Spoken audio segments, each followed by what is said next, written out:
cárcel no.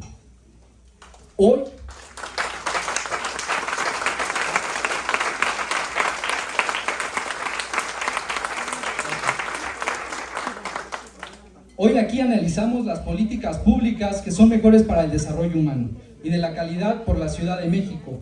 Hoy aquí estudiamos qué forma es más conveniente, qué forma es más idónea para la ciudadanía, para la felicidad, para alcanzar la felicidad. Hoy estamos aquí justamente para generar esto, el cambio, y estamos seguros y se ve que vamos a generar este cambio y esta fraternidad dentro de la UACM. El corazón del estudio científico, el corazón de la educación humanista se está dando hoy aquí. Hoy en UACM Cuautepec se está demostrando que nada humano nos es ajeno, y justo para eso es este foro. Vamos a analizar qué políticas públicas se generan para bienestar social, para generar justicia social. Hoy está aquí acompañándonos grandes representantes de la lucha social. Primordialmente nos acompaña la licenciada Clara Brugada Molina, que les pido un fuerte aplauso. Nos acompaña el maestro Pablo Llanes. Un fuerte aplauso, por favor. Y nos acompaña nuestro más querido profesor Raúl Sayat.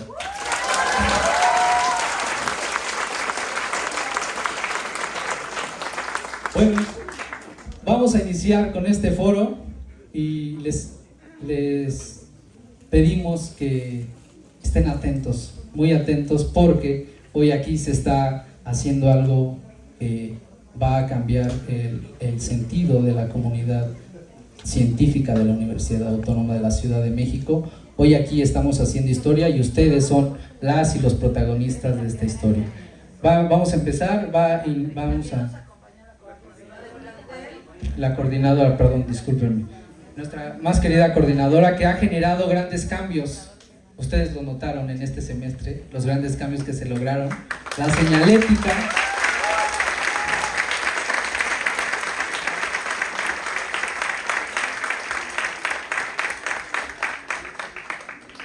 Grandes cambios se están logrando, y justamente sin el apoyo de la doctora, de la coordinadora, esto no hubiera sido posible. Por eso le agradecemos directamente, coordinadora, y a continuación continuamos con el compañero Miguel, que es igual un luchador estudiantil. Está generando esto, estamos generando esto posible, y ustedes que están asistiendo. Les agradecemos.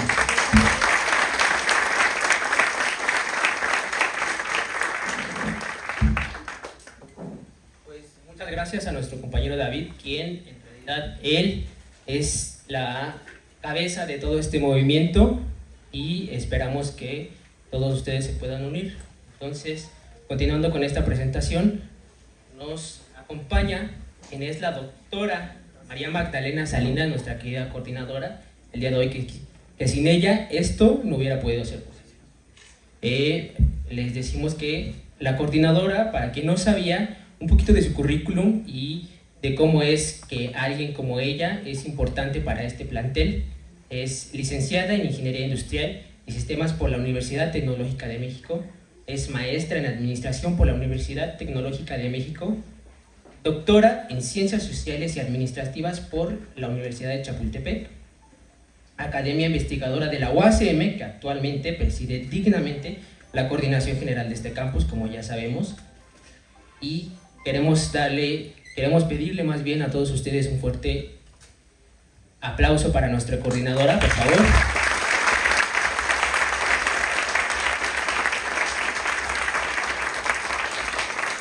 Quien ha sido nuestra aliada y la aliada de muchos compañeros que están el día de hoy aquí para generar este tipo de eventos, y esperamos que siga siendo nuestra aliada, no solo de nosotros, sino de todos los universitarios que estamos el día de hoy aquí y queremos generar un cambio político. Muchas gracias. Seguimos con nuestra compañera Yubicela, que nos va a presentar al investigador Pablo Llanes. Por favor, un fuerte aplauso.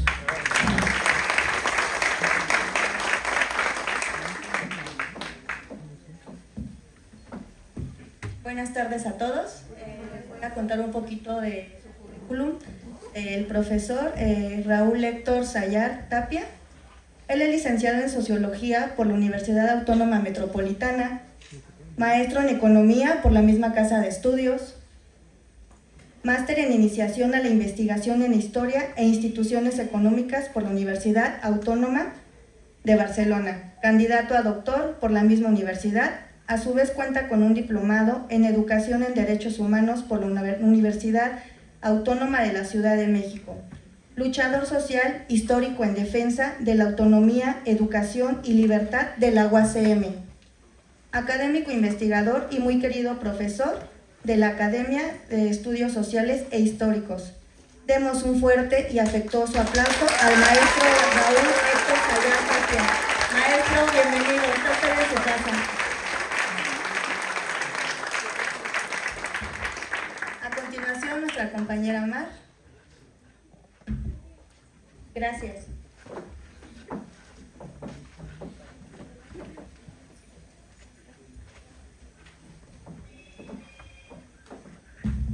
Muy buenas tardes, gracias a todos por asistir. Bueno, me toca hablar del maestro Raúl Héctor Sayar Tapia, licenciado.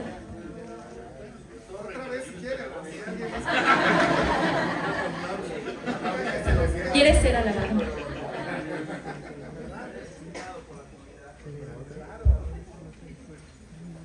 Perdón por el error.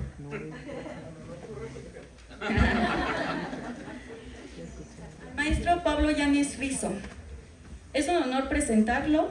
Es licenciado en Economía y maestro en Gobierno y Asuntos Públicos por la Universidad Nacional Autónoma de México, ponente en diplomados sobre política social, desigualdad, pobreza, exclusión social, derechos humanos y derechos indígenas a nivel internacional. De 1994 a 1998 se desempeñó como subdirector de Antropología Jurídica de la Dirección de Procuración de Justicia del Instituto Nacional Indigenista. En 1995 y 1996 formó parte de la delegación del Instituto Nacional Indigenista en los diálogos de paz con el Ejército Zapatista de Liberación Nacional. De septiembre de 1998 a diciembre de 2000 fue director de atención a personas con discapacidad, adultos mayores, indígenas y minorías de Dirección General de Equidad y Desarrollo Social del Gobierno del Distrito Federal. De diciembre de 2000 a junio de 2002 fue director de atención a pueblos indígenas y en 2008 fue director general de Equidad y Desarrollo Social. De septiembre de 2012 hasta octubre de 2014 fue jefe de la Unidad de Desarrollo Social para México, Centroamérica, Cuba, República Dominicana y Haití de la CEPAL, Comisión Económica para América Latina y el Caribe de las Naciones Unidas. Entre otras actividades, destacan haber sido presidente de la Reunión Mundial de Expertos sobre Ciudades, Migración y Pueblos Indígenas, organizada por la ONU, celebrada en la sede de la CEPAL en Santiago de Chile en el 2007. Asimismo, es presidente de la sección mexicana de la misma, Ingreso Ciudadano Universal Mexicano, y miembro de la Red de Investigadores de Gobiernos Locales. Desde noviembre de 2014 y hasta la fecha, se desempeña como coordinador de investigación de la sede subregional de la CEPAL. Por ello es un placer tenerlo con nosotros y sin más que decir, le cedo la palabra al maestro Yáñez.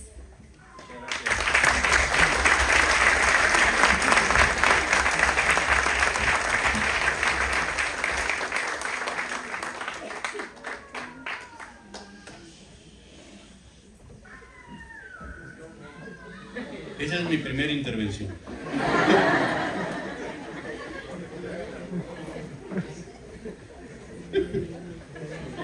Tengo poco que agregar. No. Bueno, primero, muchísimo gusto de estar aquí, coordinadora, amigos, amigas. Debo decirles que yo ya conocía este plantel. Estuve aquí el día que se inauguró. Me acuerdo perfectamente que Andrés Manuel López Obrador, Manuel Pérez Rocha, y tuvimos el gusto de venir aquí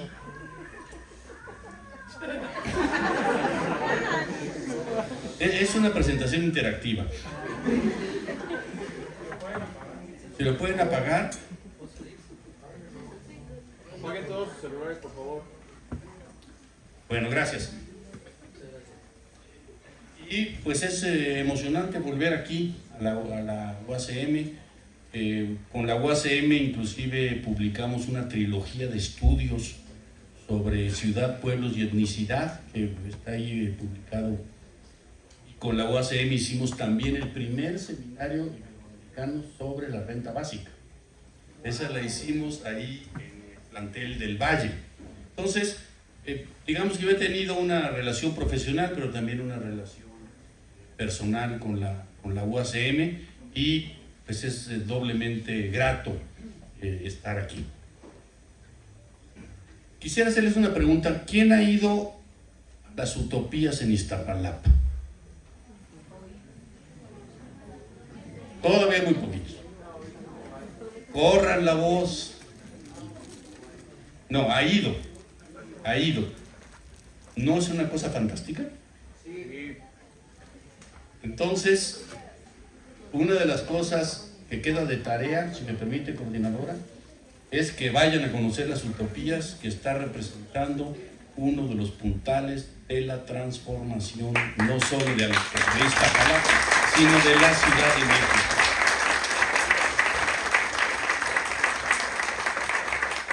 Yo le comentaba aquí a Rocío, le he comentado a Clara, que es muy impresionante el antes y el después de las utopías. Y el antes de cuando la gente va a conocerlas y el después de cuando sale. Es el operativo ojo cuadrado. O sea, la gente se queda muy sorprendida de la magnitud, la profundidad de lo que está viendo. Porque llevamos demasiado tiempo de política social pequeña, residual, asistencial, y en realidad en el proyecto que está impulsando la alcaldesa Clara Brugada en Iztapalapa, además de las utopías, son otras iniciativas. Es un proceso de urbanismo social participativo, redistributivo.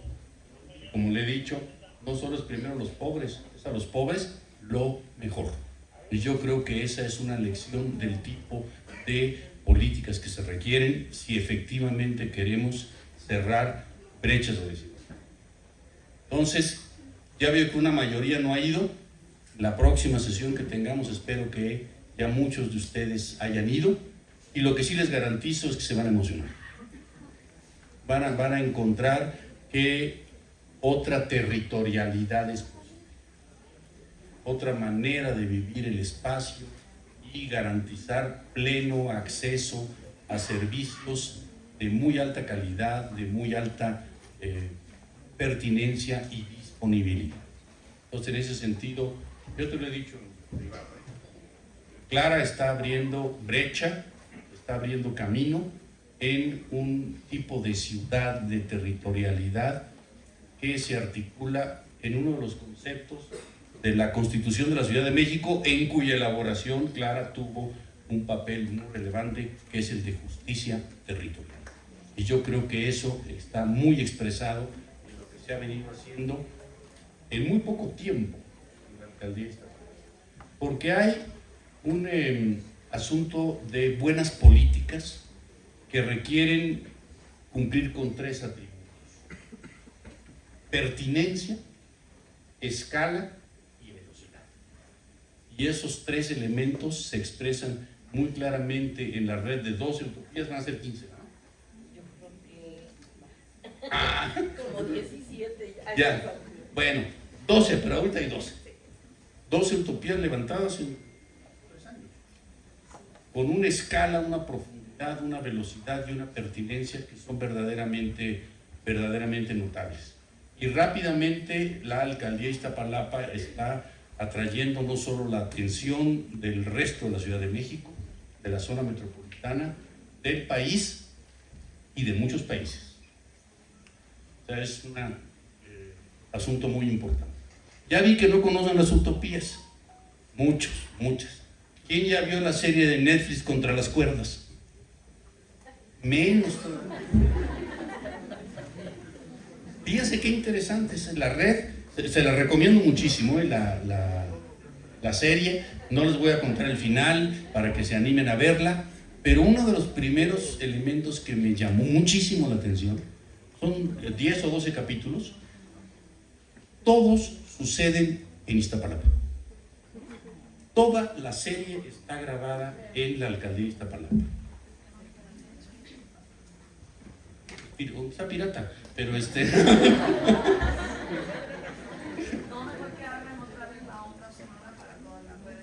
me parece muy bien, pero la serie se la recomiendo porque hace de Iztapalapa no solo son las luchadoras, está fantástica la historia, sino que el territorio es actual. En la entrada de cada capítulo siempre aparece el cablebús, aparecen las utopías y aparecen muy distintos espacios de la alcaldía.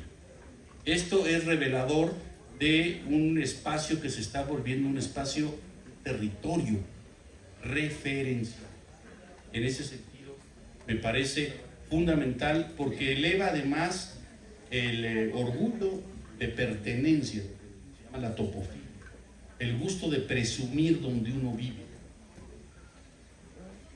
Les va a pasar, ya se los advertí, les va a pasar como en Medellín, Colombia, que la gente va a estar hartar de tanto turista, porque la gente va y ve y sabe que esto es importante, y se corre la voz, y esto transmite un nuevo ánimo social, de que es posible pensar en grande, de que es posible transformar las cosas, que no hay que resignarse a que nada cambia, o si cambia, cambia nada más un poquito. No, es momento de volver a pensar en grande, porque el pensamiento utópico es pensar en grande. Y pensar para moverse.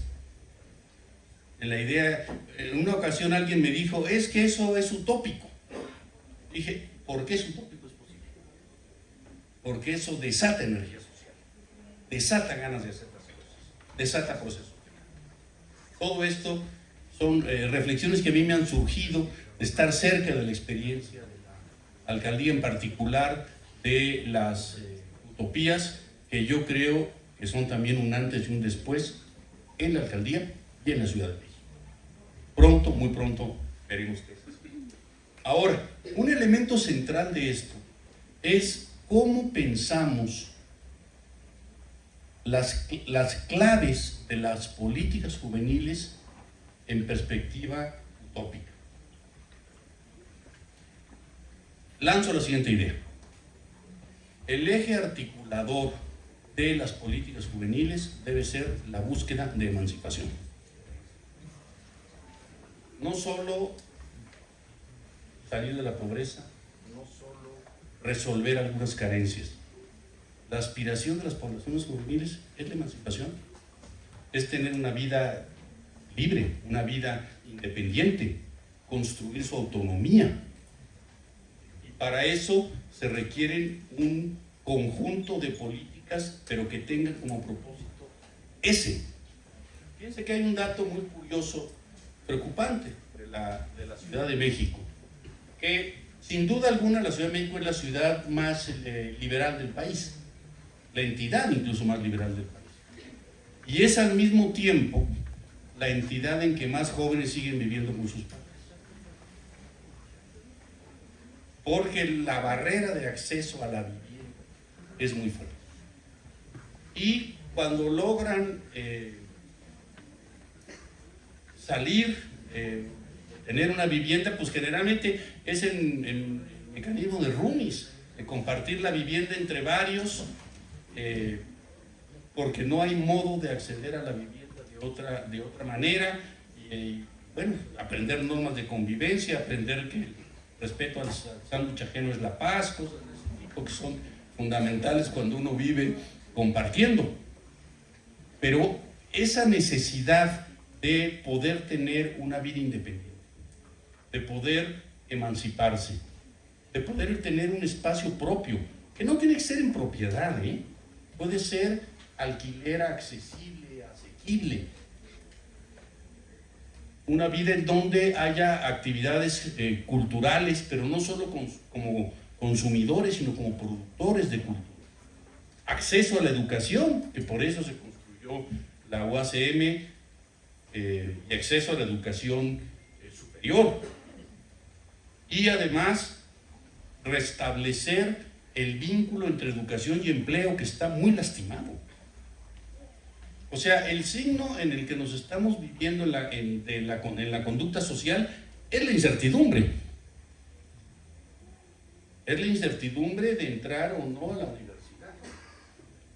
Es la incertidumbre de terminar los estudios. Y es la incertidumbre de si se va a conseguir un empleo más o menos acorde con la formación que recibieron, y si ese empleo va a ser empleo formal, seguridad social, o va a ser un empleo informal, va a ser estable, va a ser inestable, va a ser más o menos permanente, va a ser transitorio, va a ser suficiente o no va a ser suficiente, etc. Entonces, para construir estas políticas de emancipación juvenil, pues se requiere un verdadero Estado social de derechos. Y se necesita volver a otorgar, a construir para la sociedad espacios de seguridad y confianza. Este nivel de incertidumbre genera mucho daño social, genera poca cohesión, genera un poco la búsqueda de soluciones personales para ver cómo sale uno adelante y no necesariamente mediante la acción colectiva. Las iniciativas que se están llevando a cabo en la Alcaldía Iztapalapa para poblaciones juveniles tienen que ver con ampliar espacios de formación. Las escuelas de música, por ejemplo, son una cosa fantástica. Las actividades deportivas, de cine, intergeneracional todo, porque hay actividades para infancia, para juventud, para personas adultas mayores. Un enfoque innovador sobre adicciones. Es una cosa muy importante que no es ni moralizante ni punitivo.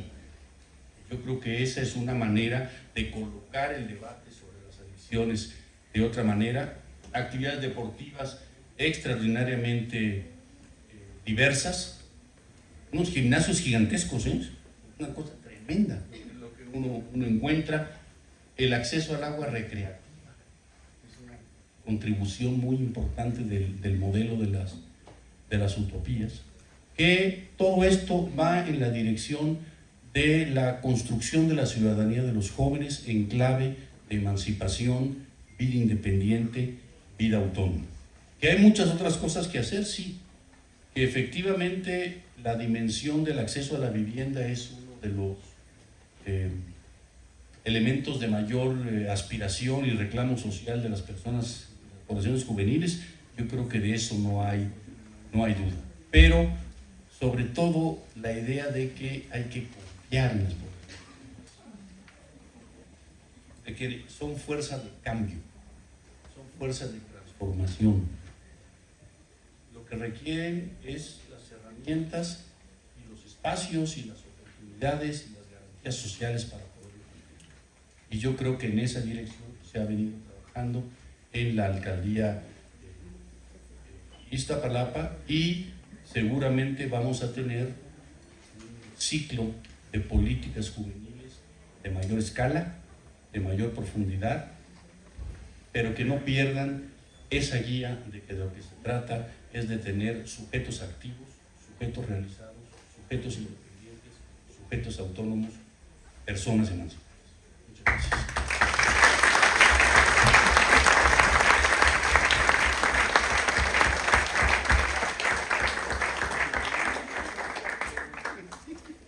Bueno, como breve mención, agradecemos igual que nos están acompañando el diputado Carlos Cervantes Godoy, el diputado Alberto Uricho, el profesor Arquímedes Pérez Bello, el maestro Eleazar Rubio Aldarán, presidente de la Junta de Conciliación y Arbitraje, y un compañero, líder social, Eder Uriel. Cedemos la palabra a la doctora María Magdalena y posteriormente al profesor Raúl Sayar.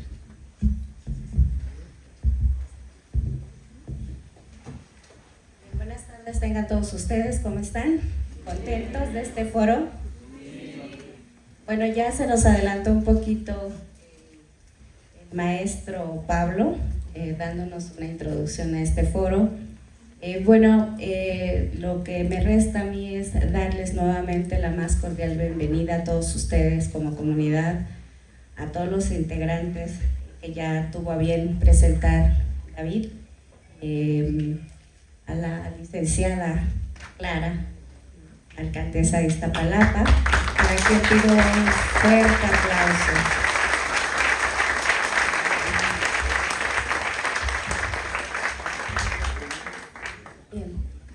Esta coordinación del plantel, como ustedes bien lo pueden percibir, ha trabajado duro para que se vean los cambios en nuestro plantel.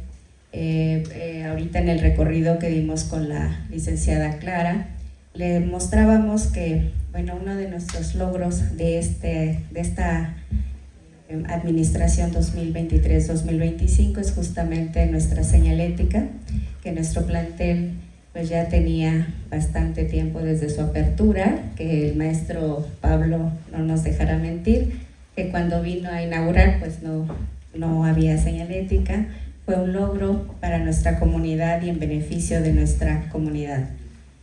Hemos trabajado duro justamente para abrir estos espacios para ustedes como estudiantes, en este caso de las licenciaturas de Ciencia Política y Derecho, justamente para enriquecer como parte de su camino hacia el conocimiento.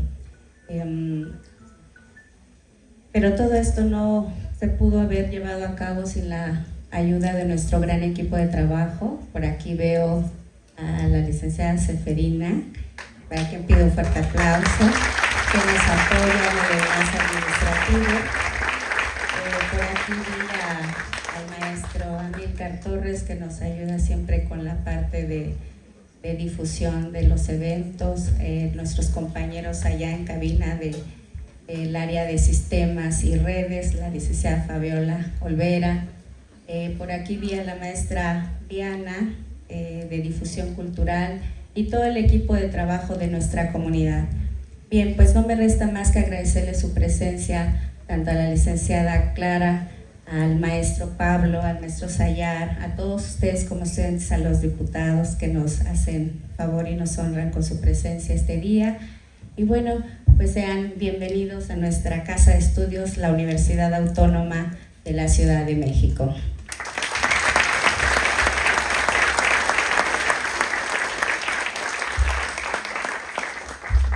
Le voy a regalar un pequeño presente a la licenciada Clara, el pin de la UACM con nuestro logotipo oficial.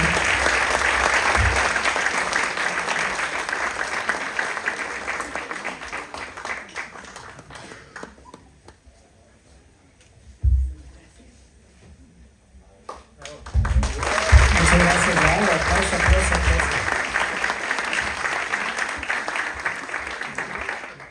Bueno, pues yo voy a tratar de ser muy breve. Primero les quiero agradecer esa expresión de cariño, de verdad me conmovió, estuve a punto de llorar, es lo que me estoy aguantando, pero bueno, les agradezco de verdad porque saben que hay un vínculo importante entre alumnos, profesores y con quienes he trabajado, de estudiantes.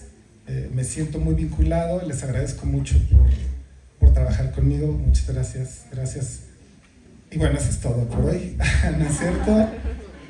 Yo había preparado un tema que, bueno, primero que quería decir muchas cosas y me pongo nervioso porque esto es imponente, realmente ver el aula magna así. Ojalá que podamos seguirla llenando en otros eventos académicos. La universidad es esto, este es parte del hacer de la universidad y les pido, los invito a que asistamos a los eventos que organizamos aquí internamente. Van a ver que todo vale la pena, todo será de su interés, eso espero, y espero que también sea divertido y que pueda servirles, aportarles en su vida profesional. Y bueno, ya regresando a mi punto, gracias otra vez por estar aquí a todos y todas las asistentes. Yo agradezco la invitación de David García Nava, y él me comentó del tema. Yo trabajo temas de historia de México. y hay algunos temas que nos hacen mucho ruido, ¿no? Creo que yo me ofrecí a trabajar o a platicarles, es una charla muy breve, 45 minutos más, no es cierto, no. Yo creo que me tardaré unos 15 minutos, y si quieren hacer algún comentario posterior, yo creo que esperaremos más la exposición de la alcaldesa, pero más que una charla es una invitación. ¿A qué es una invitación? A hacer reflexión sobre nuestra conciencia histórica. El tema es educación y justicia social, o al revés, justicia social y educación en México. Y de entrada, bueno, el tema es difícil porque la justicia social es un tema complicado, prohibido de alguna manera en la política mexicana del siglo XIX y también en la política mexicana de nuestro momento, ¿no? Parece que es un tema que mueve muchas cosas, mueve muchas resistencias, mete mucho ruido. Ustedes saben que cuando hay alguna política que atiende alguna necesidad de las mayorías, siempre surge una resistencia, es inmediato. Es decir, alguien dice, vamos a atender a las personas en la Sierra de Guerrero, ¿sí?, en cuestión de salud, de educación, y alguien dice, ¿para qué gastas el dinero en eso? ¿Sí? Es decir, los recursos de nuestro Estado-nación han estado mal distribuidos. Es decir, la justicia social yo la entendería como el equilibrio en esa distribución de los recursos, tanto materiales como inmateriales, entre todos los sectores que conforman una comunidad, en este caso entre todos los mexicanos, sean ricos o sean pobres. El problema aquí es de que esta distribución ha sido muy inequitativa, y esa inequidad ha generado, por supuesto, una gran injusticia social, no solo en materia de educación, en la misma materia jurídica, en materia económica, en cuestión de oportunidades laborales, oportunidades ahorita mencionaba el maestro Pablo, de vivienda. Es decir, todo esto es resultado de lo que vivimos en nuestro proceso histórico. Entonces el tema no es tan cómodo, realmente no es un tema como para alegrarse, pero es un tema que nos puede servir, si así lo decidimos, como para reflexionar en torno a él. En México, y voy a ser un poquito crudo en este sentido, la justicia social no es parte del nacimiento de México. Y me atrevo a decir que la injusticia social sí es un elemento endémico del México que surge posterior a los movimientos de independencia en el siglo XIX. Es decir, el sistema que se construye, el sistema mexicano, al que le rendimos culto, pleitesía, es un sistema que se construye sobre la base de la desigualdad.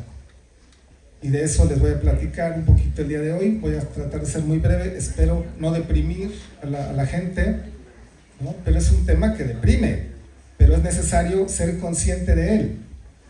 Yo les había comentado a muchos de mis compañeros, amigos, amigas con los que trabajo cotidianamente, que el nacimiento de México tiene como origen la desigualdad. Esa es su piedra angular. Y a partir de ahí se construye el sistema político, un sistema político que va a hacer lo posible por mantener ese sistema de desigualdad. Ese es el problema, eso se va a trasladar a la educación pública en México. Y rápidamente, siglo XIX, permítanme un momento. En todo el siglo XIX, o a principios, no hay un solo intento serio de distribuir el recurso de la educación pública entre los mexicanos. Sí, al contrario, hay mucha resistencia. El sector, yo diría conservador, liderado por un señor que se llama Lucas Alamán, que sería, desde mi punto de vista, el primer neoliberal mexicano. Este señor intenta por todos los medios bloquear cualquier intento de política pública en materia de educación, y se establece un sistema de educación muy básico llamado lancasteriano. No sé si han escuchado de ese sistema. Un sistema en el que es como un sistema piramidal en el que hay un instructor que instruye a otro instructor, y ese a su vez se convierte en otro instructor, y toda la educación que se distribuía era educación muy básica, entre primeras letras, como le llamaban, aritmética básica, el catecismo incluso, porque recuerden que México surge como un Estado-nación católico. Es decir, eso es lo que importa, pero que no llegue más allá. La mayoría de la población no tenía acceso a la educación. Los colegios donde estudiaban las personas pudientes eran aquellos que habían surgido de la fundación de aquella Universidad Real y Pontificia, Universidad de México, y era solamente una institución para ricos. Y esto va a prevalecer durante todo el siglo XIX. Voy a ser más breve. Fíjense, este sistema lancasteriano va a funcionar todo el siglo. ¿Y cuáles fueron los resultados, pregunto, de este sistema lancasteriano? Porque alguien podría decir, oye, pero era muy bueno. ¿Cuáles fueron los resultados? Ninguno. Mantuvieron el nivel, el sistema de explotación durante todo el siglo XIX, el mismo analfabetismo durante todo el siglo XIX, la misma desigualdad durante todo el siglo XIX. Es decir, la educación no fue un factor de movilidad social durante todo el siglo XIX. Y la marginación en la educación fue una constante en todo el siglo XIX. Y le voy a echar yo personalmente la culpa a varios factores. Sí, por supuesto, hay un conflicto constante, ¿no?, entre los bandos que quieren tomar el poder político, que eso es lo importante para estos sectores, el poder político. Ahí está el conflicto, lo que llamamos liberales contra conservadores y las guerras internas, guerra civil constante. Ese es un elemento que impide que la educación se distribuya de forma equitativa. Sí, puede ser. Pero también está el otro elemento, la voluntad política. Cada política que se intentó para abrir la opción de educación a los mexicanos fue bloqueada por otra política de igual magnitud y en sentido contrario. Parece la física de Newton. De verdad, todo el siglo XIX es este estira y afloja de políticas que no prosperan por muchas razones, ¿no? Y llegamos al porfiriato al final del siglo XIX y no pasa nada. El nivel de marginación y analfabetismo sigue siendo el mismo. La educación no ha tenido ningún efecto en el cambio de vida de la sociedad mexicana, ¿no? Voy a avanzar rápido. ¿Quieren ustedes hacer alguna pregunta al final? Con todo gusto. Fíjense, así pasamos al siglo XX mexicano, que viene la Revolución, y después de la Revolución Mexicana, inmediatamente después de la Revolución Mexicana, no pasa nada hasta los años 20, con un señor que se llama José Vasconcelos, que ocupa la Secretaría de Educación Pública, nacida en 1921. Fíjense, si me permiten regresarme, no existió una Secretaría de Educación hasta 1921. Antes fueron ministerios o direcciones generales de instrucción pública. Esa era la atención que la política le dedicaba a la educación pública. Es decir, no la consideraba importante, y es lógico, porque los grupos hegemónicos, por supuesto que no tenían interés en que la sociedad se educara. ¿Para qué? Y mucho menos en formar sociedades críticas. Ahorita voy a llegar a la UACM porque esto es muy importante para todos los que estamos aquí, pero vamos a avanzar en el siglo XX. El siglo XX mexicano, la transformación inicia en el vasconcelismo con la creación de las normales rurales o escuelas rurales normales, ¿no? ¿Por qué? Fíjense, perdón que sea tan esquemático, pero el 80% de México es un México rural. Las escuelas eran escuelas urbanas, las escuelas principales para la gente pudiente. Es decir, ¿cuándo van a atender a la gente de los sectores rurales? Pues nunca, no hay una intención. Quedan 3 minutos, esa es buena pregunta. Sí, quedan 3 minutos, no es broma. Es pregunta o respuesta. Bueno, ya voy a acabar, perdón. Pensé que tenía más tiempo, pero el tema es este. Vamos a hablar, voy a rápidamente 3 momentos. El vasconcelismo, ¿no?, con la creación de las rurales, las misiones culturales. El cardenismo, la creación del Politécnico, el inicio de los libros de texto gratuitos, después con Jaime Torres Bodet, ¿no? Seguimos con la ampliación de Ciudad Universitaria y la creación de las unidades profesionales del Politécnico, que ya van a ir recibiendo cada vez a más personas, haciendo un poquito más de justicia social. La creación de la UACM en el 2001, me brinqué a la UAM en el 1974, pero llegamos a la creación de la UACM en el 2001, que creo que tiene muchísima más importancia. ¿Por qué razón? Porque es una universidad que surge de la lucha organizada de la gente. Sí, la formaliza el gobierno de Andrés Manuel López Obrador, pero es una respuesta, es una reacción a la solicitud de miles de personas de Iztapalapa, ¿sí? Por eso creo que tiene esa característica especial. Y por último, para cerrar, hay otro momento que me parece crucial y que debemos valorar: la creación de las universidades para el bienestar, ¿sí? La creación de la Universidad Rosario Castellanos, que amplían todavía más las posibilidades de educación para los jóvenes y para las personas a quienes interesa. Eso es justicia social. La reflexión a la que los quería invitar era eso. Estamos tan acostumbrados a vivir en un entorno de injusticia social que cuando vemos una política que pretende abrir un poquito el camino para la justicia social, no podemos verla o no la vemos claramente. Creo que ya nos acostumbramos a estar en un entorno autoritario, en un entorno limitante, en un entorno en el que no tenemos las oportunidades para una vivienda, para una carrera, ¿no? Para nuestro desarrollo social, económico, político, para la búsqueda de nuestra vida, de nuestra felicidad, de nuestro bienestar, ¿no? Espero que si las cosas continúan en esa tendencia que ha iniciado en 2018, podamos nosotros apreciarla, aportar a esta tendencia y ayudar a que se sostenga y se amplíe, ¿no? No solo que se quede como un momento histórico de un chispazo de justicia social en la historia de México. Les agradezco mucho.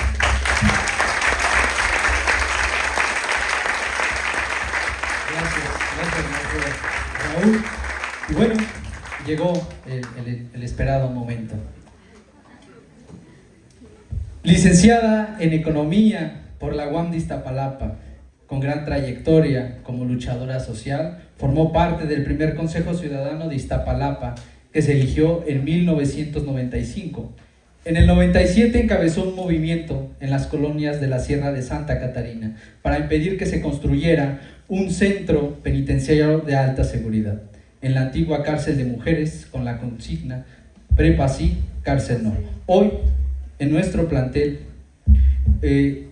cuna y hijo del Instituto de Educación Media Superior, se encuentra también una de nuestras hermanas, que es la UACM Casa Libertad. Casa Libertad proviene del IEMS. En ese mismo año fue electa diputada federal por primera ocasión y en la Cámara de Diputados se desempeñó como presidenta de la Comisión de Desarrollo Social. En 2000 fue electa diputada local del Distrito Federal. En el 2003 nuevamente se reafirmó su representación con el pueblo como diputada general. En 2006 fue nombrada procuradora social del Distrito Federal. En 2009 ganó la elección para ser la primera alcaldesa. En 2018 ganó la primera elección para ser alcaldesa de Iztapalapa y el pueblo reafirmó su confianza puesta en ella en la reelección de 2021 para el cargo que hoy ostenta. Les pido un fuerte aplauso para la gran luchadora, feminista y gran promotora de los derechos humanos y sociales, la licenciada alcaldesa de Iztapalapa, Clara Rueda.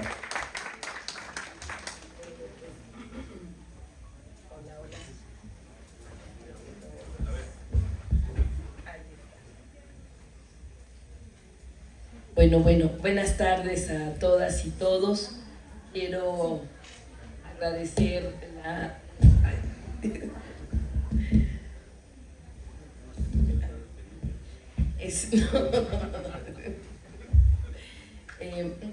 gracias por la invitación a este encuentro en la Universidad Autónoma de la Ciudad de México. Quiero agradecerle a la doctora Magdalena Salinas su presencia, a los panelistas, al maestro Raúl Sayart, gracias, y al maestro Pablo Llanes, así como a un colectivo de estudiantes, David García, Miguel Ángel Pérez, Marlene Salazar e Inti Calderón. Gracias. Y más seguramente que se me ha de haber pasado alguno, a todos los estudiantes que nos invitan. También saludo a los diputados Alberto Martínez Urincho, Carlos Cervantes Godoy y a Eleazar Rubio, presidente de la Junta. Muchísimas gracias a todos los maestros, conozco a varios que están acá en esta universidad y en este evento. Y bueno, a mí me encantaría pues platicar un poco lo que hemos estado haciendo en Iztapalapa después de las intervenciones de Pablo y de Raúl. Quisiera antes platicarles un poco mi historia y la historia de la lucha por la educación, porque los veo a los estudiantes y me acuerdo de mí misma hace ya muchos años, pero yo estudié en la Universidad Autónoma Metropolitana Iztapalapa y allí fue donde tomé una decisión muy importante en mi vida, que fue vincularme a las zonas en donde en donde más se necesitaba justicia social, desarrollo. Tomé la decisión de vincularme a los movimientos populares. Así que en ese entonces llegó un grupo de jóvenes estudiantes de una secundaria popular, una secundaria en la colonia San Miguel Teotongo. Una secundaria que no estaba registrada porque no había ninguna otra escuela en esa comunidad. San Miguel Teotongo era la colonia con más pobreza, con más concentración de pobreza de toda la Ciudad de México. Y llegaron a pedir que los estudiantes de la UAM pudiéramos ir a su escuela y ser maestros de la secundaria, obviamente sin que nos pagaran nada, sino de manera solidaria. Y así fuimos un equipo de estudiantes de la UAM a dar clases o apoyar, ¿no?, a esta secundaria. Y así fue como yo me vinculé a San Miguel Teotongo. Decidí irme a vivir con los que necesitaban todo, con la falta de servicios públicos absoluta. O sea, no había agua, drenaje, ni luz, ni espacio público, nada. Solo una gran voluntad de que las cosas cambiaran. Entonces, siendo estudiante, pues ya saben, con la familia, mujer, bueno, negociación en la familia, y me salí de la casa y me fui a vivir a la colonia San Miguel Teotongo. Y mi madre dijo, bueno, termina la universidad, por favor, y ya después haz tu vida lo que quieras, pero hay que concluir esto. Y sí, lo hice, pero yo ya estaba enamorada del movimiento popular, de la lucha con la gente. Yo aprendí con los pioneros de la organización popular de allá y comenzamos, en mi caso, una lucha importantísima: la defensa del espacio público, la defensa de las áreas destinadas al equipamiento urbano. Desde ese entonces se dio la lucha por el derecho a la ciudad, que hoy lo vemos como un derecho, que hoy ya está inclusive en la Constitución, el derecho a la ciudad. Pero en ese entonces era la defensa del espacio público. Y así, con la población organizada, se hizo planeación participativa, bueno, antes diagnóstico participativo, planeación y propuestas de lo que se quería. Desde ese entonces se planearon las utopías. Allí es donde se generó las utopías. ¿Por qué? Porque no había nada. Es más, la población les decía, defendamos las áreas verdes, pero no estaban verdes. Eran predios llenos de piedra, ¿sí? pero en el imaginario colectivo de la población ya eran áreas verdes y que había que defenderlas pensando en lo que se requería para posterior. Allí se definió preparatorias, hospitales, escuelas y más escuelas, que era la prioridad. Hoy San Miguel Teotongo es la colonia con más escuelas de toda la Ciudad de México, gracias a la lucha de la población. Y bueno, ahora quiero comentarles que justo a mediados de los 90, el que era regente de la ciudad, Espinosa Villarreal, decidió construir una cárcel de alta seguridad, en donde estaba la ex cárcel de mujeres, que ya la habían mandado al sur. Y entonces la población lo que quería era escuelas, no cárceles. Y la inversión a Iztapalapa pues era mínima. A Iztapalapa, siendo la periferia, la trataron como el patio trasero de la Ciudad de México. Todo lo que no querían, todo lo que querían esconder, pobreza, presos, basura, la mandaban a Iztapalapa. Ahí estaban los grandes basureros, los deshuesaderos, todo lo que no querían en la ciudad. Así que en lugar de invertir, como bien decía el maestro, en educación, en construcción de alternativas educativas para la ciudad, lo digo que alternativas, pues porque en ese entonces la Ciudad de México no tenía atribuciones de educación, lo tenía solo la Federación. Entonces, ¿qué fue lo que hicimos? Pues dar una lucha histórica, una lucha enorme, en la que no permitimos que construyeran ese reclusorio o esa cárcel de alta seguridad.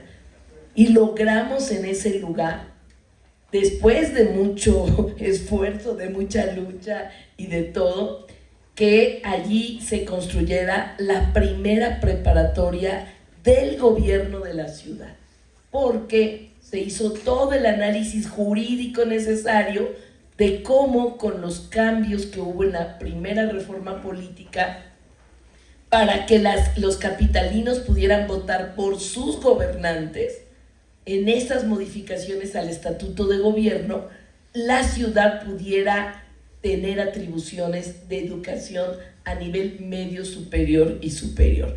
Así que esa lucha de prepa sí, cárcel no, en verdad que era tremenda la lucha, o sea, día, tarde y noche afuera, evitando que se construyera la cárcel, que ya había empezado su construcción. Y fue justo en el 97 cuando se da la elección y gana Cuauhtémoc Cárdenas por primera vez. Se elige a los gobernantes, gana Cuauhtémoc Cárdenas, y entonces de aquí que tomaba posesión y tomaba la decisión de rescatar la ex cárcel de mujeres para una preparatoria y una universidad y un complejo educativo, que era lo que pedía la población. Pasaron muchos meses, pasaron casi 2 años y la gente se mantuvo. Así que yo quiero recordar que efectivamente, gracias a la lucha popular, surge la primera preparatoria y la UACM, justamente en contra. Miren, llegaban muchos a ofrecernos lo siguiente: ya levanten el plantón, vamos a poner un CONALEP, ¿no? Vamos a poner tal o cual, en fin. Y dijimos, no, queremos una escuela preparatoria y una universidad humanista, no una escuela técnica, de las que ya hay muchísimas en Iztapalapa, ¿sí? Entonces, pues era más difícil, ¿no? Porque había que crear crear un nuevo sistema educativo a nivel medio superior y crear una universidad que al inicio comenzó siendo parte del gobierno de la ciudad, ¿no? Pero era muy importante porque fue la creación, la capacidad del gobierno de la ciudad de poder crear universidades, de poder crear escuelas preparatorias. Así que yo recuerdo que en un momento venía el examen famoso de Comipens, que ahora se llama, antes tenía otro nombre, y quedaron miles, pero miles de jóvenes excluidos de ese examen para preparatoria. Y como nosotros estábamos en el plantón, dijimos, pues vamos a convocar a los jóvenes que quieran ya estudiar en la próxima preparatoria, que todavía no la teníamos, que vengan y que aquí vamos a organizar una preparatoria. Yo la verdad nunca pensé que mi convocatoria tuviera tanto éxito y llegaron 800 jóvenes. 800 jóvenes afuera del excárcel de mujeres y a querer, y era tanta la necesidad y tanta la confianza en que podíamos lograrlo, tanta esperanza que empezamos, digamos, con una escuela provisional afuera del excárcel de mujeres y teniendo como maestros. En ese entonces yo me acordaba cómo yo fui o apoyé una secundaria popular, pues hicimos la convocatoria a todos los profesionistas de alrededor que fueran solidarios para que estos jóvenes que habían sido excluidos del sistema educativo pudieran tener durante todo este año, iban a esperarse un año a hacer otra vez su examen, pudieran tener una alternativa de estudio. Y así hicimos una escuela que las iglesias, nada más con esto les digo, las iglesias de todo alrededor nos donaron sus bancas para que los jóvenes pudieran estudiar y conseguimos, y como sea, construimos una escuela preparatoria. Y así empezó. Cuando entra el Instituto de Educación Media Superior, primero, pues entonces ya había ahí una escuela popular que la recupera y que es muy sensible, porque entonces GIEMS y la UACM surgen a partir de la exclusión que había histórica de los estudiantes a preparatorias y a universidad.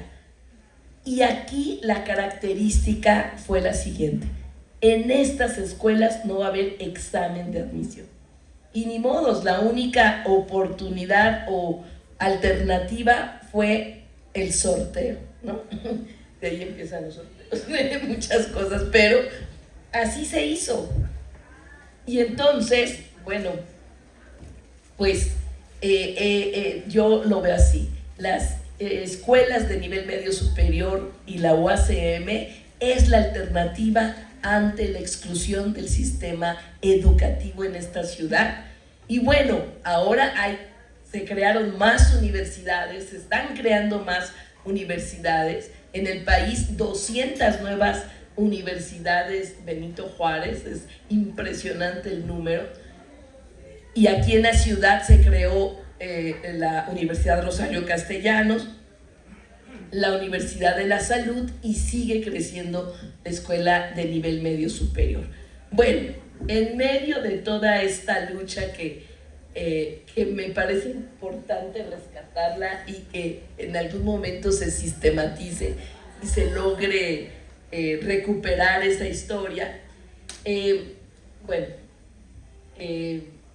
decidimos en 2018, cuando entramos a gobernar, que gobernar era transformar, que gobernar no era nadar de a muertito para que todo siguiera igual, que teníamos que hacer historia, que habíamos logrado ya lo más difícil, que era que la Presidencia de la República y la Ciudad de México los encabezaran compañeras y compañeros que históricamente habían estado transformando y luchando en este país y en esta ciudad.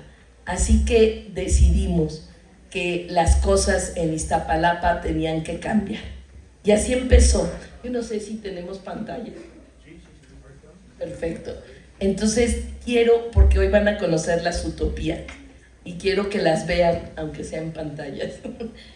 Ya después, como quedamos, organizamos las visitas allá a las utopías. Pero bueno, las utopías es una de las estrategias que llevamos a cabo para transformar el espacio público. En 3 años transformamos 500,000 de metros cuadrados de espacio público abandonado para construir un modelo de bienestar que son las utopías. Entonces, las utopías son grandes complejos deportivos, culturales, recreativos, también de bienestar y de los cuidados. En las utopías decidimos que era la manera de integrar todos los derechos para la población que más lo necesitaba. Decidimos que las utopías iban a tener lo mejor del urbanismo social en América Latina. Iban a integrar las mejores experiencias que pudiera tenerse de construcción. La arquitectura formó parte de la transformación en Iztapalapa. Y como bien dice el maestro Pablo Llanes, no era solo por el bien de todos, primero los pobres, sino que para los pobres lo mejor. Así que las utopías son irrupciones estéticas con su arquitectura que transforman tan solo el estar adentro, convivir y ser parte de de todos estos servicios que ofrecen las utopías. Miren, lo que hicimos fue, primeramente, que las utopías pudieran tener espacios deportivos. Yo recibí Iztapalapa con una alberca para 2 millones de habitantes, una alberca pública para 2 millones de habitantes. En las utopías hoy tenemos y construimos 13 albercas semiolímpicas y una alberca olímpica, 13. Es decir, tenemos 23,000 personas nadando. Ahora hay que hacer la utopía de las universidades porque hay que estar repensando los modelos de construcción. Tenemos albercas, tenemos canchas que nunca antes pudiéramos tener. Tenemos la pista de hielo, 2,000 metros cuadrados, donde los jóvenes hoy practican hockey sobre hielo, un deporte de los más caros. Tan solo el uniforme cuesta entre 6,000 y 7,000 pesos. Una escuela de hockey sobre hielo, y les quiero decir algo, todo es gratuito. No se cobra inscripción de nada, ni de las albercas, ni de las escuelas, nada. Y tampoco mensualidad, ni nada. Es decir, si queremos que los derechos realmente se puedan ejercer, pues tienen que ser gratuitos. Hoy las familias o comen o tienen que pagar la inscripción para tener acceso a estos servicios. Así que no, dijimos y defendemos la gratuidad de los servicios.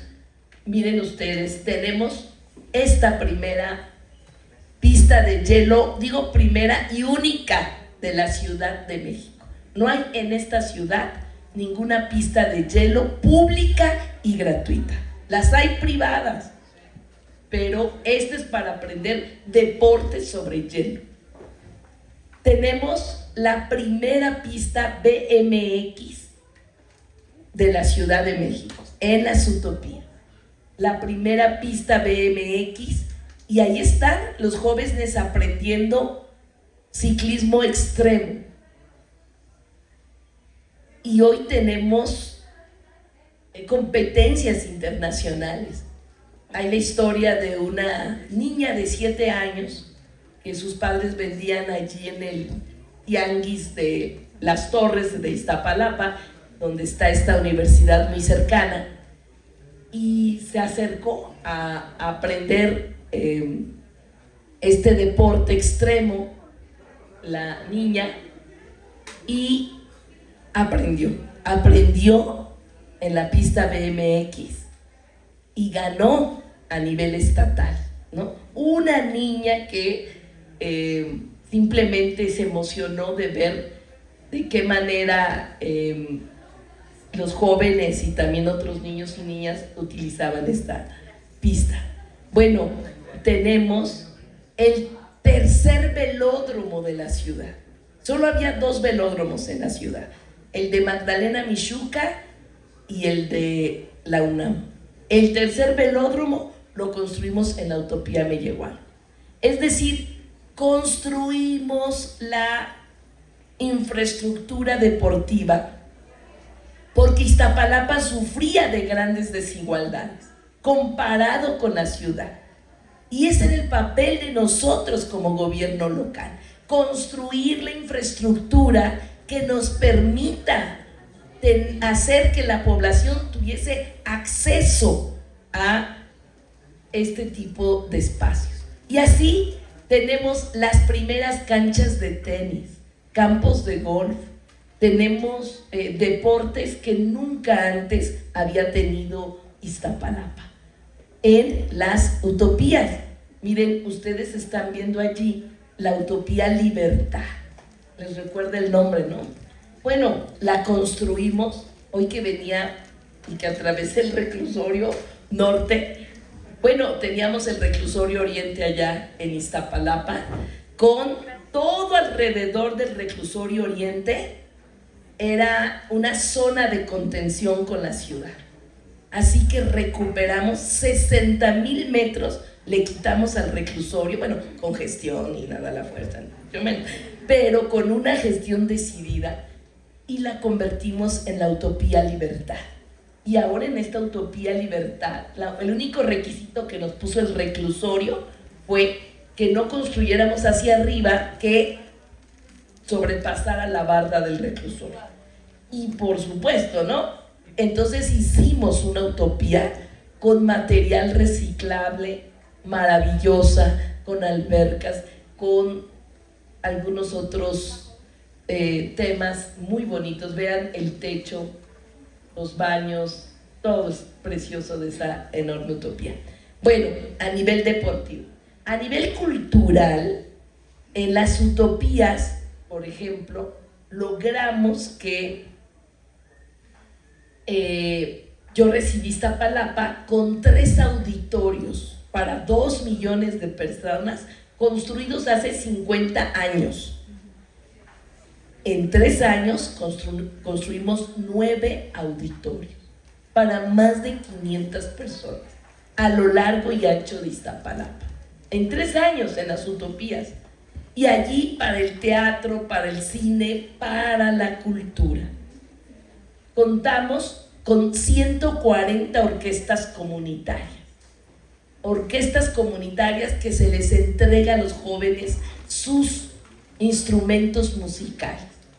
Estoy hablando de orquestas de cámara, orquestas sinfónicas, orquestas de cuerdas, orquestas de jazz, orquestas de todos los géneros. Y jóvenes, principalmente jóvenes, son los que retoman el tema de las orquestas. Nosotros pensamos que si un joven se enamora de un instrumento musical, es un joven que cambia su vida por completo. Así que tenemos miles de jóvenes estudiando en orquestas comunitarias. Y tenemos más de 300 espacios de aulas en todas las utopías, en donde se puede aprender danza, desde ballet hasta danza aérea, todo gratuito. danza, teatro y mucha innovación cultural. Tenemos 3 aviones biblioteca. Miren, las bibliotecas fueron abandonadas por la comunidad desde que existe el internet. Ya nadie quiere ir a una biblioteca. Así que de los aviones los recuperamos, los que ya los tenían abandonados, y los rehicimos con equipos de cómputo, y también que se fomenta la lectura, porque ese es el tema, ¿no? Que ya con internet ya los niños no quieren leer, no quieren... Entonces, los 3 aviones bibliotecas fomentan la lectura. Por cada libro que leen los niños o jóvenes o adultos, se les permite manejar en un simulador en donde está la cabina de los aviones y donde practican vuelo, por supuesto, virtual, y es un estímulo, ¿no?, para los niños y niñas. Bueno, tenemos a nivel cultural un desarrollo muy importante.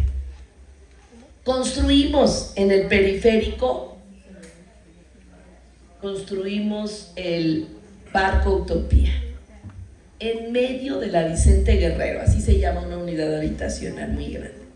En el periférico, ese enorme barco que alberga el acuario digital, el segundo más grande del mundo.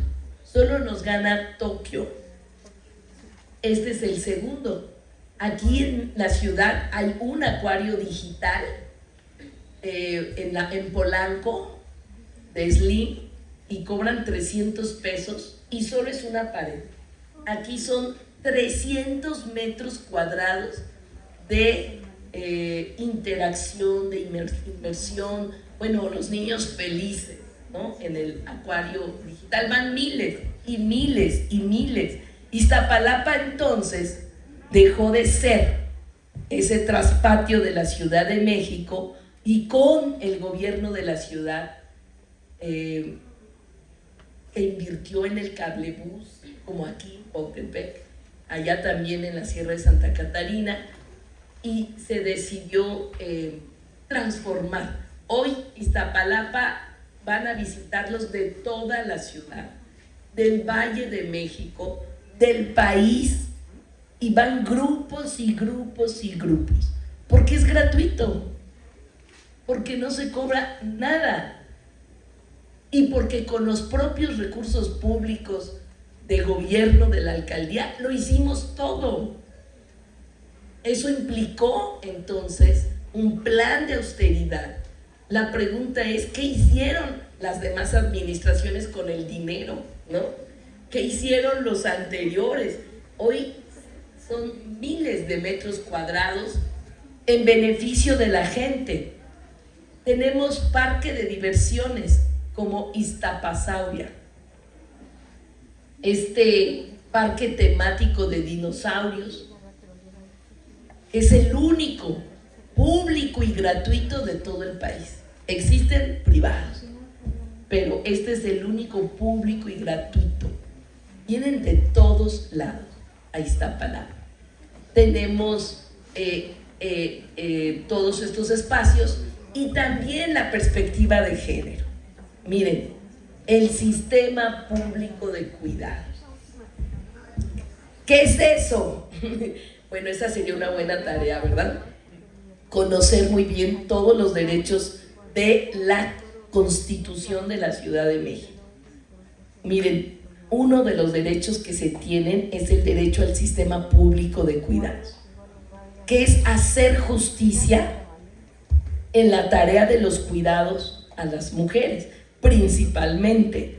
Así que en las utopías tenemos infraestructura del sistema público de cuidados, tenemos casas de día para los adultos mayores, tenemos espacios de rehabilitación física a las personas con discapacidad. Quiero que vean las albercas propias que tiene cada centro de rehabilitación para la hidroterapia a personas con discapacidad. Aparte de las albercas semiolímpicas y olímpicas, esto se tiene, bueno, no tiene ni el DIF, lo tenemos en las utopías, como decimos, lo mejor para la población. Y tenemos también otros espacios importantes como lavandería. Lavandería en medio de la utopía. Una lavandería popular en cada... No un conjunto de lavanderías populares. Y a lo mejor, pues, no es tan importante para otros sectores, pero las mujeres que se la pasan, se cobran peso la carga de ropa.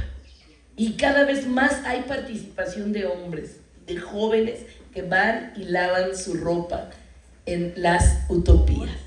Y también tenemos comedor popular. ¿Qué queremos? Que las mujeres, que es en donde se recarga la tarea de cuidados, puedan tener espacio público como utopías, en donde reduzcan su trabajo. No es trabajo de ellas, es trabajo que debe hacer la sociedad. Pero históricamente, todos sabemos de un sistema patriarcal que lleva existiendo, que hace que pareciera que las mujeres nacimos ya sabiendo cuidar a los demás. Bueno, el viernes pasado inauguramos un sistema público de cuidados que tiene incluso un aula para enseñar a cuidar a los hombres. Así como lo estoy diciendo. Enseñar a cuidar, porque el cuidado tiene sus especialidades. No es cualquier cosa, que nos dejen un niño bebé todo el día. Entonces todo el mundo va a aprender y decir, ay, qué difícil es esto, ¿no? Bueno, tenemos entonces el sistema público de cuidados que tiene como objetivo las 3 R's que le llamamos. Primero es revaloración del trabajo doméstico, porque no se paga, porque es un trabajo que se le deja a las mujeres. La otra R es redistribución de las tareas de los cuidados en la familia. Y la tercera R es la reducción del trabajo para las mujeres. Entonces tenemos que pensar la Ciudad de México como una ciudad de cuidados, como una ciudad cuidadora, que cuida a las que cuidan también. Entonces cualquier espacio público, incluso las universidades, deberían tener su sistema público de cuidados. ¿O no? Aquí, ¿cuántas jóvenes regresan a su casa y a lavar y a hacer la comida? No, de todo. O cuántos hombres jóvenes también que viven solos o que... Bueno, aquí en todo el espacio público hay que repensarlo de manera diferente.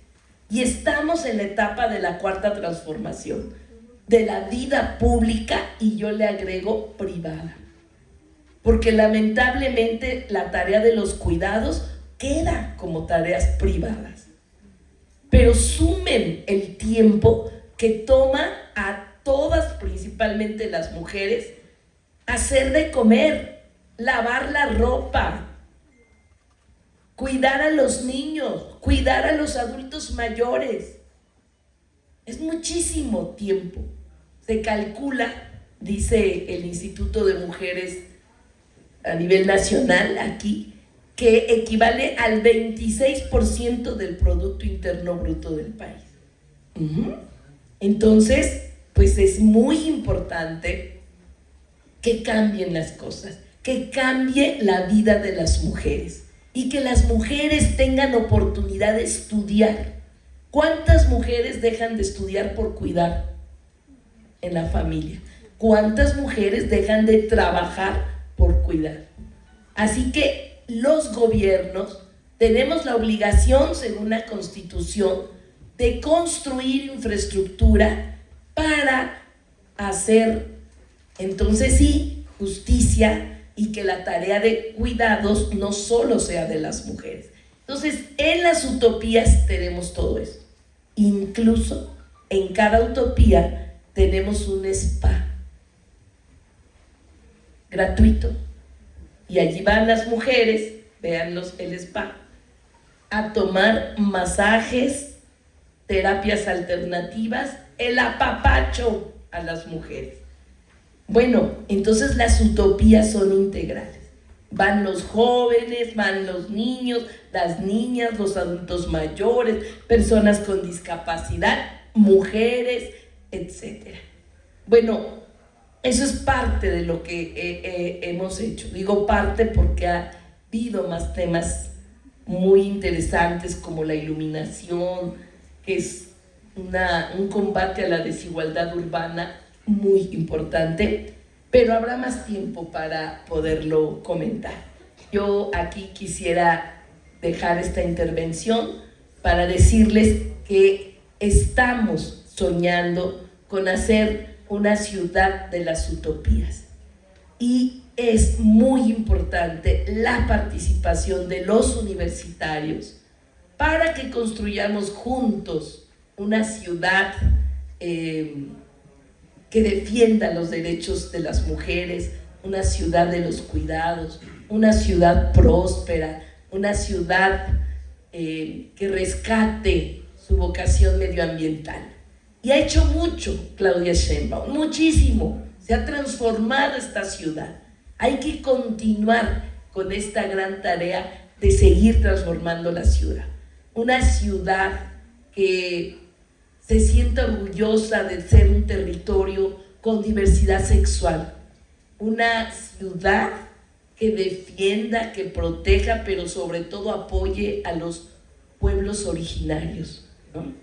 Hay una constitución y muy poco se apoya a los pueblos originarios. Y tenemos que, ahora sí, todo el poder a los pueblos originarios en esta ciudad. Una ciudad que se pueda convertir en el centro de un centro científico y tecnológico de México y de América Latina. Una ciudad cultural, una ciudad que no solo cree grandes masas espectadoras, sino que construya y forme arte en todos lados. Así que hay que apoyar a los creadores, hay que apoyar a los artistas. Una ciudad que sea la más defensora de los derechos humanos. Una ciudad, entonces, la más participativa, donde se construya el cuarto nivel de gobierno, que es el poder popular, que son las consultas, que son las asambleas directas, que es la participación y el pueblo manda y el gobierno obedece. Bueno, estas son algunas ideas y me encantaría que pudiéramos construir un congreso de estudiantes, un evento de estudiantes, a lo mejor de la UACM o de más universidades, que pudiéramos construir una agenda de cómo soñamos a esta gran ciudad. Yo creo, mientras que para la educación hay que quitar el examen de Comipens. ¿Por qué? Porque es la fábrica de jóvenes excluidos. Presentan su examen y quedan excluidos miles, los mandan al Estado de México, etc. Yo creo que si termina su escuela secundaria y tiene su acreditación, ¿por qué tiene que ponerse? Bueno, claro que estaba de por medio el examen, porque no había suficiente infraestructura educativa y era una manera de administrar, ¿no?, el tema. Así que yo creo que debemos de quitar ese examen y construir infraestructura educativa. Tantas preparatorias como secundarias hay, tantas universidades como sean necesarias. Y eso no se logra rápido. Debe de ser etapas históricas en el que el compromiso, la meta sea tener suficientes escuelas preparatorias y universidades. Hoy tenemos la gran lucha y experiencia de la UACM, pero hay que tener más UACM, más recursos, es lo principal, ¿no? Bueno, entonces hasta aquí le dejo y a todos los jóvenes, a todos los compañeros, hagamos un congreso, hagamos propuestas de ideas que salgan de los estudiantes, cómo queremos esta ciudad, cómo queremos la educación, qué queremos. Imagínense que se consulte a los maestros, también a los que sufren todos los días, los coordinadoras, la problemática de falta de recursos públicos, etcétera. Pues todo esto yo creo que es un momento muy importante en el que podamos construir estas agendas y soñemos con las universidades utópicas o la utopía en las universidades y cómo quisiéramos una universidad, ¿no? Yo me acuerdo que la UACM San Lorenzo tiene un espacio público enorme, pero enorme. La comunidad no tiene un pedacito de espacio público. La comunidad de al lado, que es Colonia Lomas de San Lorenzo. Y acá hay un espacio enorme, enrejado, que generan muchos problemas de inseguridad, por cierto, pero sin ninguna alternativa. Entonces, pues miren, yo amo y quiero la UACM y creo que sería muy interesante pensar y repensar la UACM también como un espacio alternativo en donde haya gimnasios, donde haya albercas, donde haya escuelas de arte, en donde haya, ¿no? Como parte de la educación. Y digo las UACM porque son las que tienen más espacio. No conozco las demás universidades, su espacio pero está más reducido. Pero miren, las utopías se hacen hacia arriba también, ¿no? No necesitas enormes espacios. Pero bueno, pues me dio muchísimo gusto estar el día de hoy y yo retomo lo que había dicho Pablo. Me encantaría que pudieran conocer las utopías y podemos organizarnos, ¿sí?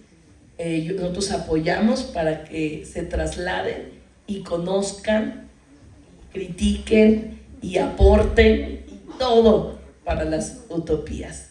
Construyamos entre todos las utopías.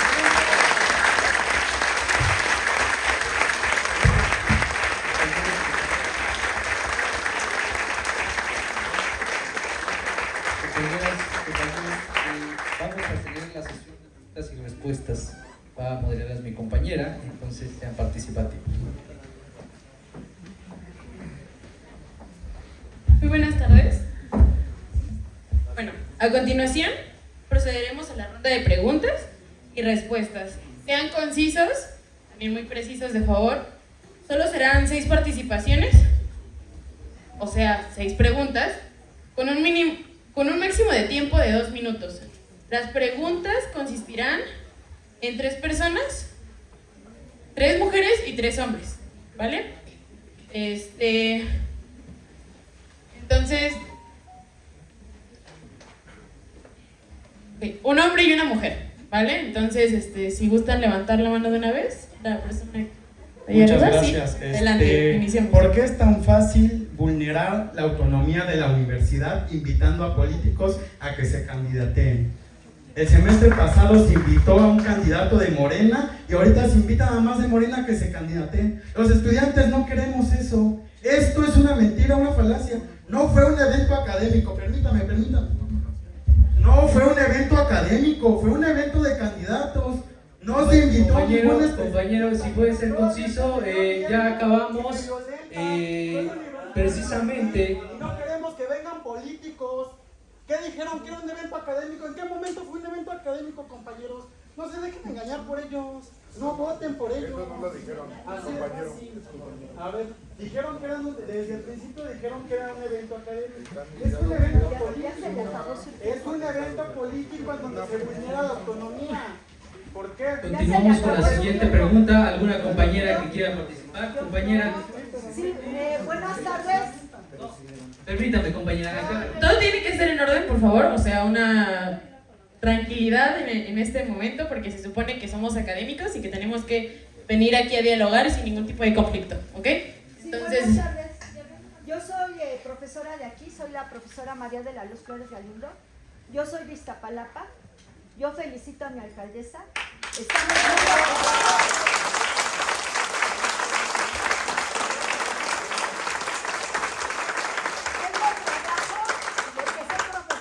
universidad, gracias a las políticas de de la alcaldesa Clara Brugada, así le decimos allá porque la queremos mucho. Y yo estoy encantada y quiero darle las gracias a nombre de mi familia y de la comunidad, porque gracias a usted tenemos karate, tenemos albercas, tenemos más educación, y eso a personas que están excluidas y nunca han ido a la universidad. Mi mamá estuvo en Mujeres Estudiando, Mujeres becadas. ¿Cómo era el programa? No recuerdo, pero obtuvo una beca y terminó su primaria y secundaria. Ahora va a hacer su preparatoria. También me dice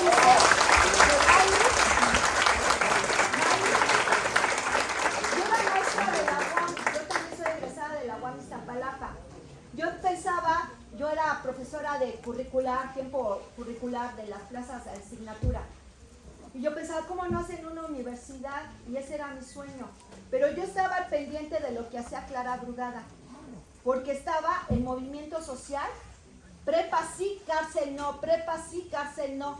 Y yo estaba al pendiente y fui a llevar mis papeles, pero yo hice de oposición, porque a mí nadie me metió allí, todo era derecho, todo es derecho. Y entonces, pues gracias a la alcaldesa tengo trabajo. Gracias a la alcaldesa estamos aquí. Y a mí me gustaría saber, alcaldesa, porque, bueno, la respuesta es clara, Brugada para jefa de gobierno. disculpen, es que aquí nos estamos ya saliendo de contexto. Gracias. Bueno, prosigue, toma la palabra. Hola, ¿qué tal? Buenas tardes.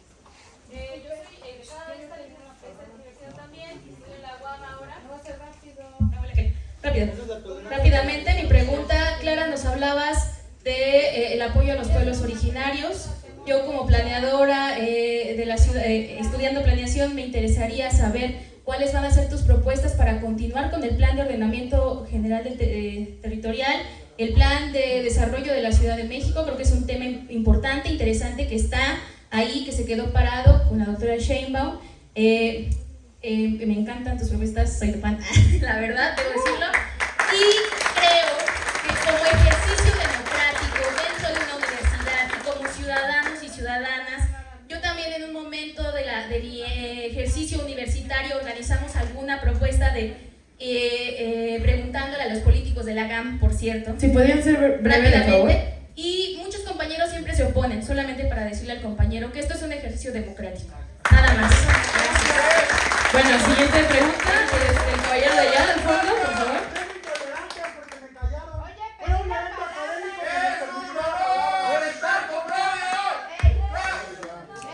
No, bueno, seguimos en la serie de preguntas. Adelante, por favor. Bien, buenas tardes. Soy de la licenciatura de Ciencias Políticas de esta universidad. Gracias a esta universidad puede entrar porque quedó de estar en la UNAM y no puede entrar. Y gracias a las políticas que se han implementado en esta nueva era de políticos, pues hay visto este tipo de oportunidades. Bueno, rápidamente, alcaldesa, algo que ha salido en estos tiempos, ¿qué políticas o qué forma va dentro de las utopías para las poblaciones afromexicanas? Yo pertenezco a una asociación de pueblos negros de México y bueno, siempre hablamos de los pueblos originarios, en este caso de los pueblos indígenas, pero para los pueblos afromexicanos, ¿qué va a haber? Gracias. Perdón, pedí la palabra de... Bueno, compañeras y compañeros, sí, claro que sí, pero el tiempo es muy breve. Igual les pedimos que ahorita se van a aclarar las demás preguntas y respuestas. Simplemente hay que acabar con el tema académico porque lo que ustedes están hablando es otro. Justo te queremos regalar, mira, es un ajolotito. Pero no es cualquier ajolotito, es un ajolotito luchador.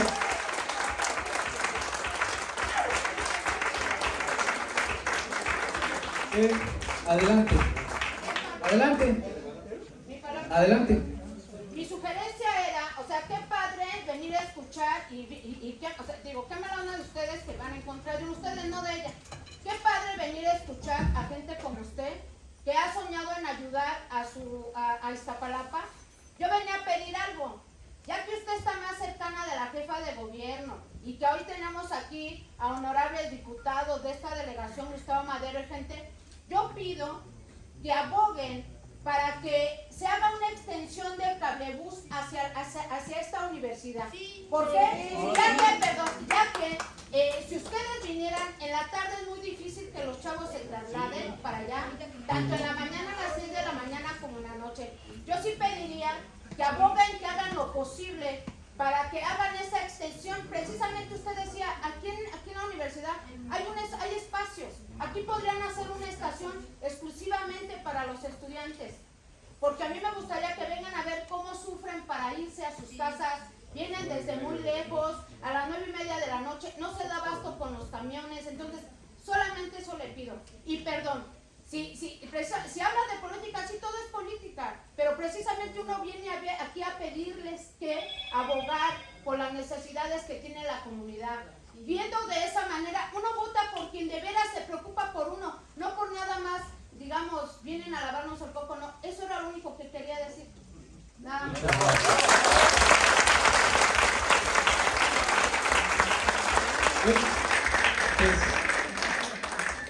Sí, ya se acabó el tiempo, compañeras y compañeros.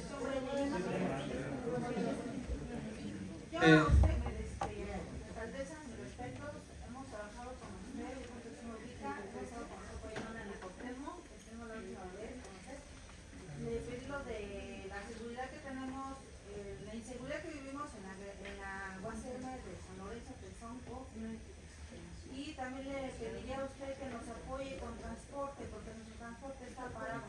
No puede ser posible que tengamos nada más 2 camiones para tantos estudiantes de Tezonco, y que hay un buen espacio, como usted mencionaba, en la UACM de San Lorenzo hay mucho espacio para que nos apoye, que tengamos un gimnasio o algo que nos podamos, los estudiantes puedan distraerse y no pensar algo más de lo que ellos a veces se conducen, ¿no? A lo que es la drogadicción.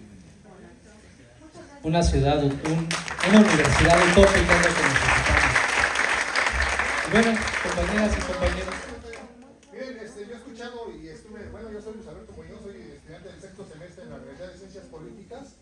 Me parece interesante lo que planteaban de las utopías en la delegación, la alcaldía, Iztapalapa. A mí me parece como plan de desarrollo a nivel Ciudad de México algo positivo, porque eso alejaría a muchos jóvenes de las drogas y del vicio, ¿no? Es una prevención del delito. Ahora mi pregunta es cómo se podría replicar esto en toda la Ciudad de México, ¿no? O sea, ¿cómo podríamos llegarlo a aterrizar, a que se logre? Aquí en Gustavo Madero también se ha avanzado en algo, pero sin embargo yo no he tenido la oportunidad de visitar Iztapalapa, sin embargo veo que pues es algo muy positivo para las sociedades, las clases populares en general, ¿no? ¿Cómo podríamos replicarlo aquí? Yo por aquí veo que hay mucha petición hacia la alcaldesa, tampoco nos ha dicho que quiere ser jefa de gobierno, ¿verdad? En ese sentido, pues sí me gustaría saber si pretende ser alcalde, si pretende ser jefa de gobierno, para ir conociendo algo de lo que tiene de propuestas hacia nosotros, la comunidad de la UACM. Esas Gracias, compañero.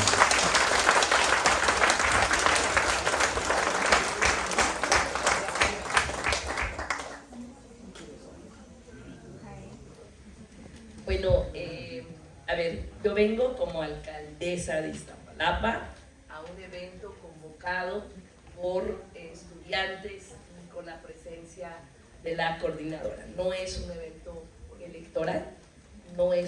electoral, y eso que quede muy claro. Y venimos a compartir una experiencia exitosa de gobierno, que está viva, que nos encantaría que esto pudiera conocerse más.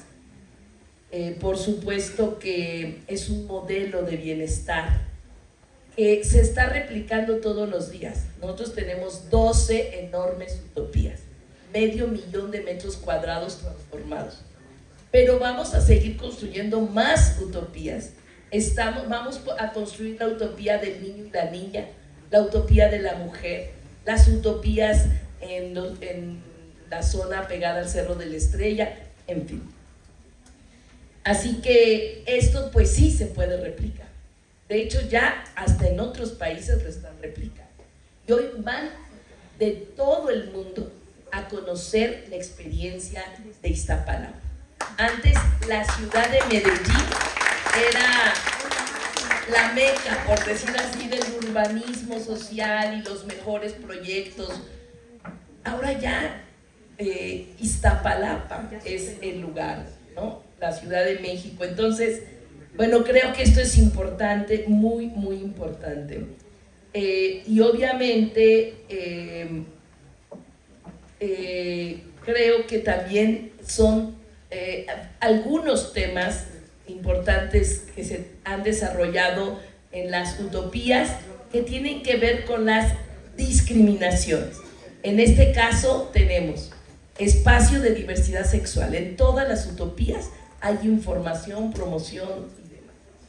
Y las poblaciones afromexicanas realmente es un tema muy importante que casi no se retoma. Entonces, esto nos lo llevamos como un punto y como una propuesta interesante, porque seguimos haciendo las utopías y al menos la reflexión debería de tenerse en estos espacios. Queremos que las utopías sean fábricas de ciudadanía, es decir, que quien atraviese este espacio pueda construirse, pueda tomar conciencia de toda la problemática social. Quiero también hablar acerca de pues, las necesidades. Por supuesto que el cablebús vino a transformar la vida. Yo me imagino que es uno de los, aquí en Cuautepec es importantísimo. No me parece nada mal la propuesta, no sé si sigue la compañera por ahí. Bueno, pero es un tema muy importante que deberíamos de tocarlo y ver y buscar la manera que es. No es cualquier cosa, y un cablebús son palabras mayores a nivel de presupuesto, pero creo que sí es muy interesante estos temas. Tiene que pasar por un estudio y demás. Y para las compañeras que hablaban acerca de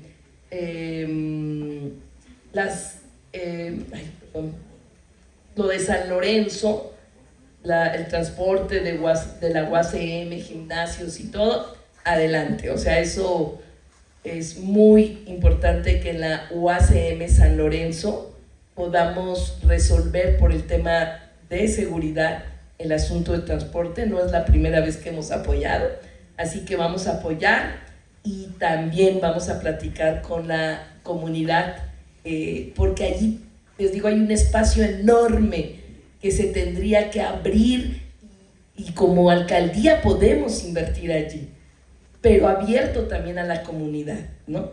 Para poner gimnasios y para poder desarrollar ahí un buen proyecto. Sobre los pueblos originarios, bueno, también este es un tema muy importante. La Constitución marca muchos derechos y creo que son muy pocos los pueblos originarios de la ciudad y por lo tanto tendríamos toda la obligación de apoyarlos y de apoyarlos bajo los lineamientos y normas que tienen hoy las leyes. Pero ¿qué quisiéramos que tuvieran los pueblos originarios? Autonomía de gestión, de territorio, de definiciones, de representación política. Eso es lo que necesitan los pueblos originarios, además de mayor inversión para el desarrollo de sus costumbres, de sus diversas maneras, expresiones culturales. Necesitamos prácticamente un fondo que pueda destinarse a todos los pueblos y barrios originarios para la infraestructura, para un nuevo modelo urbano para los pueblos originarios. Así que empezando pues por un respeto a su propio desarrollo urbano como pueblo, ¿no? En los pueblos pues esto ya se tiene en algunas zonas de la ciudad, no puede haber construcciones en los pueblos originarios y bueno, construcciones que modifiquen la vida de la población. Yo quisiera concluir con esto, yo agradecer esta invitación, agradecer la presencia de los ponentes y de la coordinadora de la UACM. Muchísimas gracias.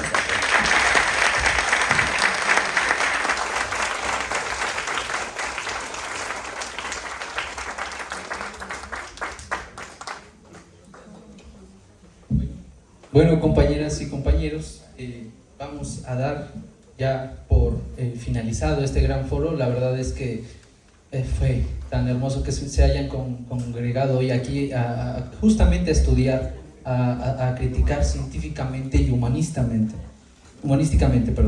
Hoy aquí en la Universidad Autónoma de la Ciudad de México, ustedes han sentado la base del estudio científico de cómo generar una sociedad más justa, más fraterna, más humana.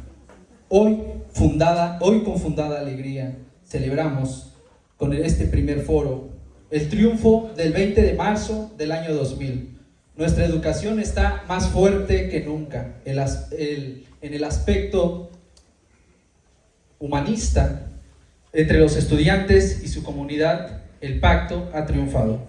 El pacto entre estudiantes de Cuautepec ha triunfado hoy aquí al estar presentes, al ser científicos. La historia hoy aquí nos lo reconocerá como promotores científicos de la justicia social y del humanismo mexicano. ¡Viva la dignidad humana! ¡Viva la UACM! ¡Viva nuestro fundador y fundadoras! ¡Y viva México! Gracias, compañeros.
Compañeras y compañeros, si gustan, queremos tomarnos una foto en el mural. Si gustan ir para poder tener un recuerdo, pues vayan adelantándose para poder organizarnos rápido, porque ya es tiempo.